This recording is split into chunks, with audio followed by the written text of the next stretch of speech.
All right, so let's talk about marketing sport experiences and in particular sporting events as experiential products.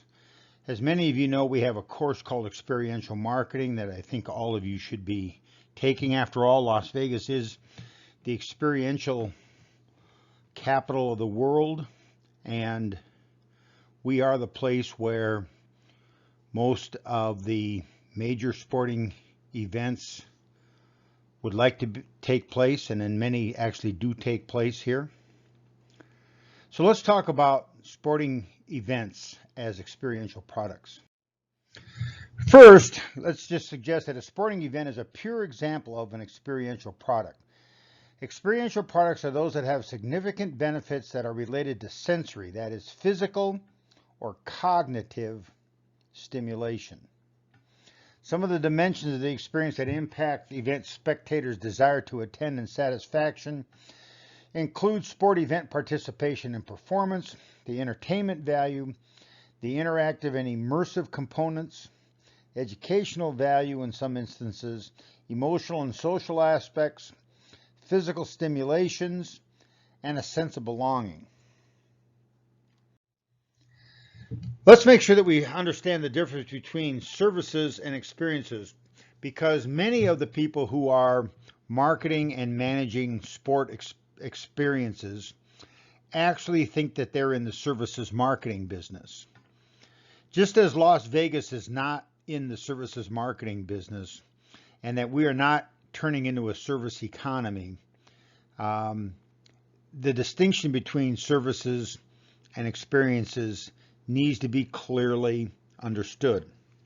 So, when a person buys a service, they are purchasing a set of intangible activities carried out on his or her behalf. There are issues associated with the intangibility, perishability, inseparability, variability in quality, etc. Typical attributes include service components like ease of parking, concession line lengths, ingress and egress. So when we talk about services, we're really talking about a set of intangible activities carried out on your behalf. For instance, maybe you have someone who cleans your swimming pool. They're providing a service. Or someone who cuts your grass or does your dry cleaning or services your car. Those are all services. A sport event experience is when a person buys a sport event experience, they are paying for the time spent. They are paying to spend time enjoying a series of memorable events that engage the individual. Each experience is derived from the interaction of the sporting event itself and the individual's prior state. Staging sports experiences is not about entertaining individuals, but it's about engaging them, immersing them in the experience.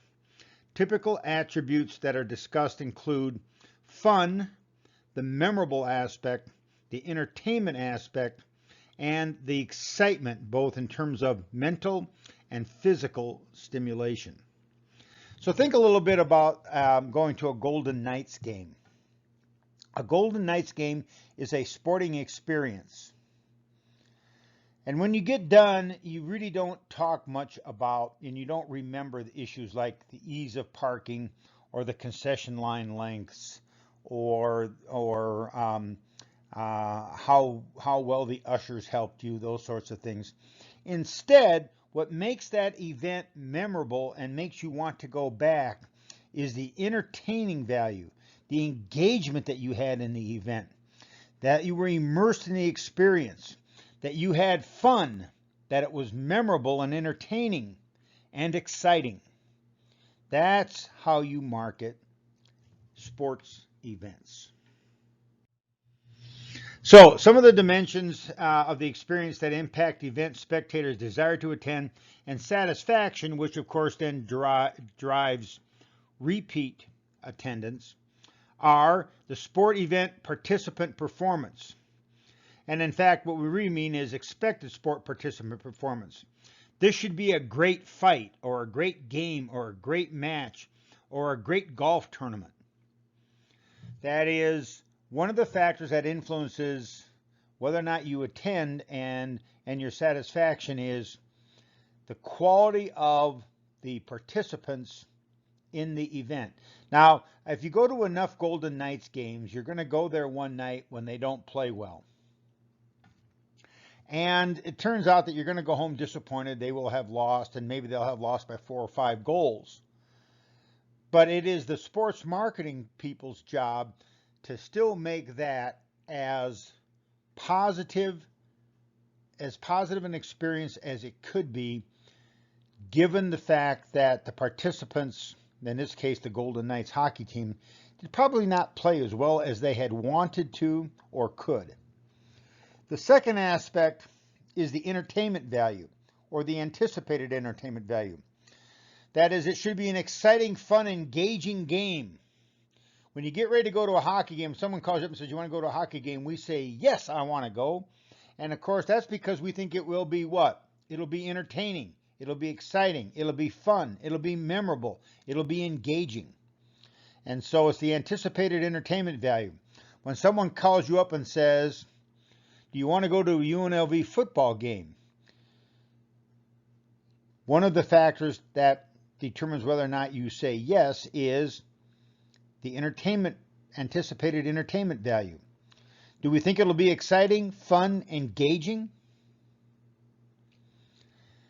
The interactive and immersive components are also important aspects of this. That is, I'm looking forward to being at the event. I am anticipating getting really into the event, cheering, yelling, screaming, getting really immersed in rooting my team on to victory. There's sometimes an educational value, the educational aspect of the event. It will tell us who's going to be the best team. And when you go to the event, maybe you will learn something. You might learn something about hockey, but there's also just a notion that you learn more about the Golden Knights and some of their players. So there's that aspect of the experience. There are the emotional aspects. The event will be emotionally and physically immersive and draining. Sometimes when you go to one of those games, you're worn out when the game is over. You're worn out from cheering, from booing, from yelling and screaming, and dancing in the aisles and everything else. There is a social value and dimension. That is, I'm looking forward to seeing friends, colleagues, families, and others at the game. So one of the dimensions of the experience is that it is going to be a social outing. That is, I might not be a big hockey fan, but I enjoy going to the Golden Knights games just to see the other fans and to be around the fans and to be around a bunch of others that are rooting for the Golden Knights just like I am. So there's a social value of attending. There's a sense of belonging. That is, I show up and I've got my Golden Knights hat and shirt and socks and my golden shoes, and I'm all set and I'm ready to go there, and I am a Golden Knights fan, and as a result, I feel like I'm around my people when I'm at the game, because those people are also Golden Knights fans. And it is this notion of sense of belonging. And then finally, there's this issue of scarcity. That is, I'm going to see a hockey game, and I'm hoping that it's going to be a great memory that I will cherish for many years to come. That is, I was there the night the Golden Knights did this, or I was there when this happened.